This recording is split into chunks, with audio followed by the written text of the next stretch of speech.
스트레스 풀고 가세요. 오늘의 사연 들려드릴게요. 음식점을 20년 넘게 운영하면서 한 번도 겪어보지 못한 일을 당했어요. 그것도 평일 점심시간 손님들로 북적이는 그 시간에 말이에요. 지금 생각해도 어이가 없네요. 그날도 여느 때처럼 바쁜 점심시간이었어요. 주방에선 육수 끓는 소리볶음 소리가 끊이질 않았고 홀에선 직원들이 분주히 움직이고 있었죠. 그때 30대 초반으로 보이는 남성 손님이 들어왔어요. 깔끔한 정장 차림에 노트북 가방까지 메고 있어서 근처 회사원인가 했죠. 손님이 자리에 앉자마자 메뉴판도 제대로 보지 않고 바로 주문을 하더라고요. 우리 가게 특선 메뉴인 매운 갈비찜과 식사 메뉴를 포함해서 혼자 먹기엔 좀 많다 싶을 정도로 주문했어요. 그래도 점심시간이라 바쁜데 주문을 빨리 해줘서 오히려 고마웠죠. 음식이 나가고 한참이 지났어요. 다른 테이블들은 계산하고 나가느라 북적거렸는데 그 손님은 여유롭게 음식을 먹고 있더라고요. 혼자 오신 손님이라 천천히 드시나 보다 했죠. 그런데 식사를 거의 다 마무리할 즈음 손님이 저를 불렀어요. 저기, 죄송한데요. 지금 핸드폰이 개통 중이라 결제가 좀 어려운 상황이에요. 30분만 기다려주시면 바로 결제하고 가겠습니다. 순간 의아했지만 그래도 정장 차림에 이렇게 깔끔해 보이는 사람이 설마 하는 생각이 들었어요. 게다가 그 말투나 태도가 너무나 진중해 보였거든요. 저는 네 알겠습니다 하고 답했죠. 그런데 그때부터였어요. 손님이 자리에서 일어나더니 잠시 밖에 나가서 전화 좀 하고 올게요 라며 나가는 거예요. 장을 본 듯한 무언가가 담겨져 있는 비닐봉지도 그대로 두고 나가서 설마 했는데 10분, 20분이 지나도 돌아오지 않았어요. 수상한 느낌이 들어 봉지를 열어봤더니 충격이었어요. 봉지 안엔 신문지만 가득했어요. 그제서야 모든 게 이해가 됐죠. 깔끔한 정장 진중한 말투 봉지까지 모든 게 완벽한 연기였던 거예요. 20년 넘게 장사하면서 이런 일은 처음이었어요. 그동안 TV에서나 보던 먹튀가 제 앞에서 실제로 일어난 거죠. 당황스러웠지만 가만히 있을 순 없었어요. 바로 경찰에 신고했죠. 그런데 이게 웬일인가요? CCTV를 확인하던 경찰이 그 손님의 얼굴을 보더니 표정이 달라지는 거예요. 알고 보니 그 남자는 이미 여러 음식점에서 같은 수법으로 먹튀를 일삼아온 전과자더라고요. 이런 일을 당하고 나니 속이 부글부글 끓더라고요.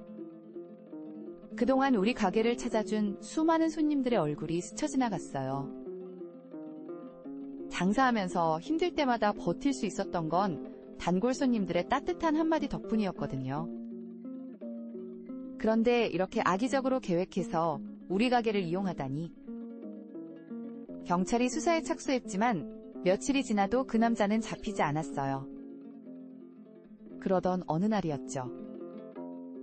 점심 장사를 준비하고 있는데 문득 그날 그 손님이 주문했던 메뉴가 떠올랐어요. 특선 매운 갈비찜에 식사 메뉴까지. 이상하게도 그 조합이 너무 익숙했거든요. 그러고 보니 2주 전에도 비슷한 메뉴를 주문했던 손님이 있었어요.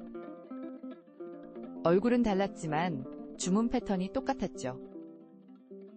그때도 노트북 가방을 들고 왔었는데 설마 하는 마음에 예전 CCTV를 다시 확인해봤어요. 놀랍게도 걸음걸이와 말투 심지어 가방을 놓는 자세까지 너무나 비슷했어요. 바로 경찰에 이 사실을 알렸죠. 경찰도 이 발견이 중요한 단서가 될 거라며 수사에 박차를 가했어요. 그리고 며칠 뒤 정말 예상치 못한 곳에서 그 남자를 발견했어요. 다름 아닌 우리 가게 근처 골목에서요. 이번에도 평소처럼 깔끔한 정장 차림이었지만 가발과 마스크로 변장을 하고 있었어요. 아마도 또 다른 음식점을 노리고 있었나 봐요. 그런데 더 놀라운 건 따로 있었어요. 그의 차 트렁크에서 여러 벌의 정장과 가발 그리고 신문지를 채워넣은 노트북 가방들이 발견된 거예요. 경찰 조사 결과 그는 6개월 동안 서울 시내 음식점 40곳 이상을 돌아다니며 같은 수법으로 먹튀를 일삼아왔다고 해요. 매번 완벽한 변장과 세련된 말투로 사람들을 속여왔던 거죠. 그런데 그의 정체를 알고 나자 더욱 충격적인 사실이 드러났어요. 그 남자는 알고 보니 한때 유명 연극 배우였대요. 10년 전만 해도 각종 매체에서 주목받는 신예 배우였다고 하더라고요. 그런데 도박빚에 시달리다가 결국 무대에서 내려올 수밖에 없었다는 거예요. 그의 연기력은 이제 사람들을 속이는 데 쓰이고 있었던 거죠. 경찰서에서 그를 마주했을 때 저는 차마 말을 걸 수가 없었어요. 그저 고개를 푹 숙이고 있는 그의 모습이 너무나 안타까웠거든요. 그런데 그때 뜻밖의 일이 일어났어요. 그가 먼저 저를 보더니 깊이 고개를 숙이며 사과를 하는 거예요. 정말 죄송합니다.